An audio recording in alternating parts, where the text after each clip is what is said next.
একবার চিন্তা করেন, রাত্রবেলা ঘুমায় আছেন, ভোর 4টা বাজে আজরাইল আসছে। আজরাইল এসে জান কবজ করে নিয়ে গেছে। এত টাকা খরচ করে বাড়ি বানাইলেন, আপনার আমার জায়গার বেডরুমে হবে না, ড্রয়িং রুমে অথবা কোনো উঠানের মধ্যে আপনার আমার লাশটা খাটের মধ্যে রাখা হবে। একটা কাপড় দিয়ে ঢেকে দেওয়া হবে। 2 কানের মধ্যে নাকের মধ্যে তুলো দেওয়া হবে, তুলো। হাজার হাজার কোটি টাকার মালিক বাবা, গোসল করানোর জন্য মাত্র 20 টাকা দামের একটা কসকো সাবান। কেউ বলবে না দামি শ্যাম্পু দিয়া গোসল করাও, আমেরিকা থেকে দামি সাবান আনছে, এই সাবান দিয়া গোসল করাও, কেউ বলবে না। মরার পরে আপনাকে আমাকে যে জিনিস দিয়া সাজায় দেওয়া হবে, অতি অল্প দামের জিনিস, অতি কম দামের জিনিস, 20 টাকার একটা সাবান দিয়া গোসল করায়া মাত্র 1000 টাকার কাফন পরায়া লাশটাকে ঢেকে রাখা হবে। ভাই আসবে, বোন আসবে, মুখের কাপড় একবার সরায় আওয়াজ করে করে চিৎকার করবে আর কান্না করবে।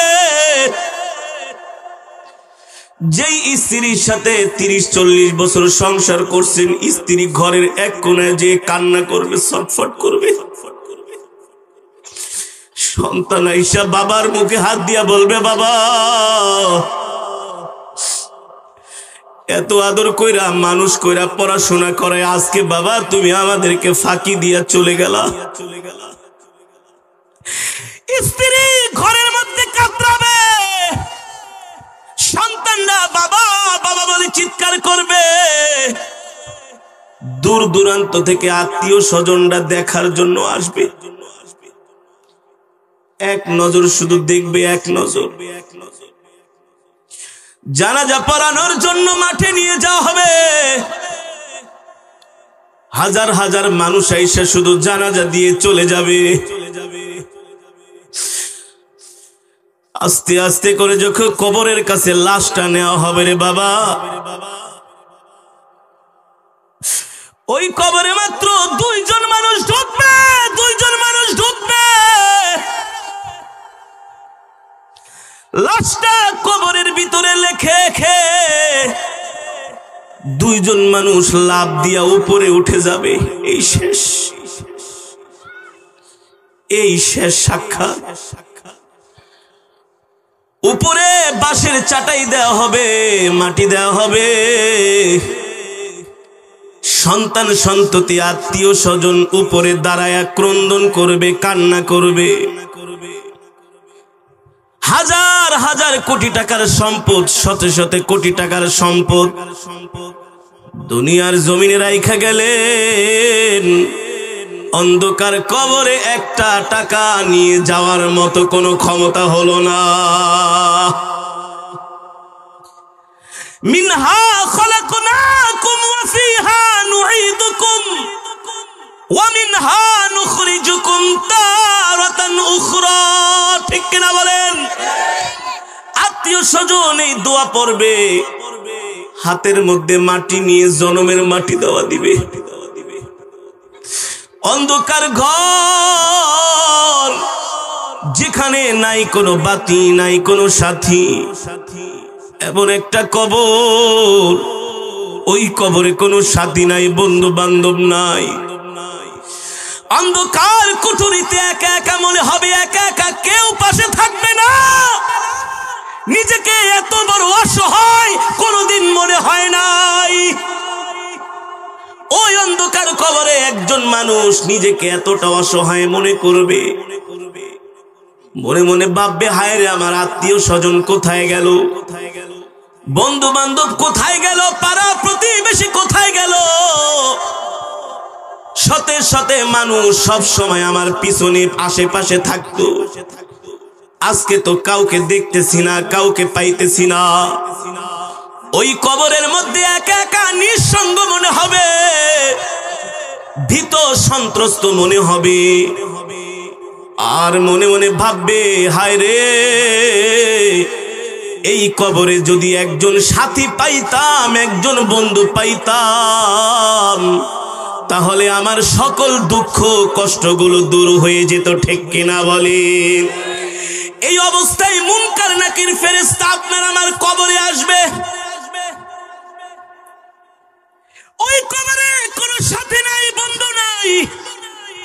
ইযা উদিয়াল মাইয়িতু ফি কবরিহি জাআল কুরআনু ইনদা রাসিহি।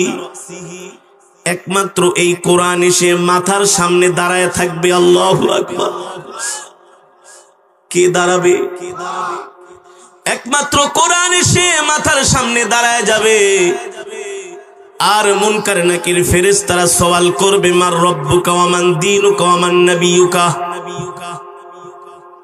ওই অন্ধকার কবরে একমাত্র কোরআন বলবে, তোমরা কারা? মুনকার নাকির ফেরেশতারা বলবে, আমরা আল্লাহ তাআলার এক বিশেষ বাহিনী। আল্লাহর কোরআন বলবে, তোমরা এই কবর থেকে চলে যাও, আমি এখন তোমাদেরকে সওয়াল জবাব করার জন্য দিব না। এই কথা যখন বলবে, ফেরেশতাদের সাথে আল্লাহর কোরআনের সাথে ঝগড়া লেগে যাবে, ঝগড়া। আল্লাহু আকবার। ফেরেশতারা চাইবে সওয়াল করার জন্য, আল্লাহর কোরআন বলবে, না, আমি দিব না। এক পর্যায়ে ফেরেশতাদের সাথে আল্লাহর কোরআনের সাথে ঝগড়া লেগে যাবে। ফেরেশতারা বলবে, আপনি এত ক্ষমতা দেখান, আমরাও তো আল্লাহর বিশেষ বাহিনী ফেরেশতা, আল্লাহও তো আমাদেরকে পাঠিয়েছেন সওয়াল জবাব করার জন্য। আল্লাহর কোরআন বলবে, না না না, আমি সওয়াল জবাব করতে দেব না, সে আমার বন্ধু। আল্লাহু আকবার। তাকে পাহারা দেওয়ার দায়িত্ব আমার। এক পর্যায়ে ফেরেশতারা বলবে, ঠিক আছে, আমরা চলে যাব, আপনার পরিচয়টা দেন।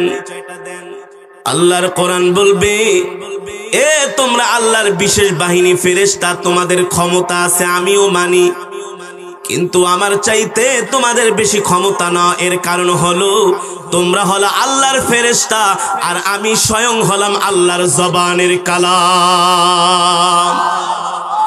ইযা উদিআল মাইয়িতু ফি কবরিহি জাআল কুরআনু ইনদা রাসিহি। আল্লাহর কোরআন সেই দিন তার কবরকে আলোকিত করবে। আল্লাহু আকবার। আল্লাহ তাআলা হাসরের মাঠ কায়েম করবে, বিচারের মাঠ কায়েম করবে। সমস্ত কবরবাসীদেরকে হাসরের মাঠে উঠানো হবে। সেই দিন সবাই ইয়া নাফসি ইয়া নাফসি বলবে। আল্লাহ কোরআনে কারীমের মধ্যে বলছেন, ইয়াউমা ইয়াফিরুল মারউ মিন আখিহি ওয়া উম্মিহি ওয়া আবি ওয়া সাহিবাতিহি ওয়া বানি লিকুল্লি ইমরিইন মিনহুম ইয়াউমা ইদিন শাআনুন ইউগনি। হাসরের মাঠে সেই দিন মানুষ দৌড়াবে, দৌড়াবে, পাগলের মতো দৌড়াবে। সন্তানের সাথে বাবার দেখা হয়ে যাবে। বাবা সন্তানকে বলবে, এ সন্তান, তোকে তো আমি পড়াশোনা করাইলাম, বড় ব্যবসা দিলাম, আমেরিকা লন্ডন পাঠিয়েছি, ডাক্তার ব্যারিস্টার ইঞ্জিনিয়ার বানাইছি, নিজের জীবনের সব অর্জন তোর পিছনে খরচ করছি বাবা। এ বাবা, তুই কি আমাকে চিনোস না? আল্লাহর কোরআনে সেই দিন বলছেন, ইয়াউমা ইয়াফিরুল মারউ মিন আখি ওয়া উম্মিহি ওয়া আবি। সেই দিন বাবা সন্তানের পরিচয় দিবে না, সন্তান বাবার পরিচয় দিবে না, মা সন্তানের পরিচয় দিবে না, সন্তান মায়ের পরিচয় দিবে না। বিশ্বাস হয় কি হয় না? আপনাদের সোনাগাজীতে একজন মেয়েকে হত্যা করা হয়েছে, নুসরাত। যেই ওসি সাহেবকে ধরেছিলেন, সেই ওসি সাহেবের সাথে আমার অনেকবার দেখাও হয়েছে সোনাগাজীর প্রোগ্রামে।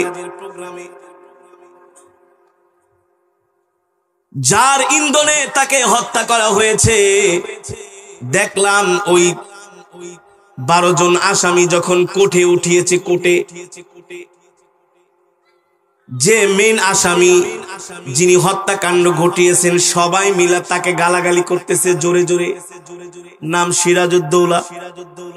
বলে তোর কারণে আজকে আমাদের এই অবস্থা, তোর কারণে। যখন আসামিদেরকে কোর্টে নিয়ে আসে, পুলিশের গাড়ি থেকে একটু ফাঁকা দিয়া তাকায় মা বাবাদেরকে বলতেছে, মা দোয়া করো, আমার জন্য দোয়া করো যাতে আমি বাইচা আসতে পারি। ওই কোর্টে দাঁড়ায়া সবাই ইয়া নাফসি ইয়া নাফসি বলে কি বলে না, নিজে যেন বাঁচতে পারি। ঠিক কিনা বলেন? যারা মৃত্যুদণ্ডের আসামি,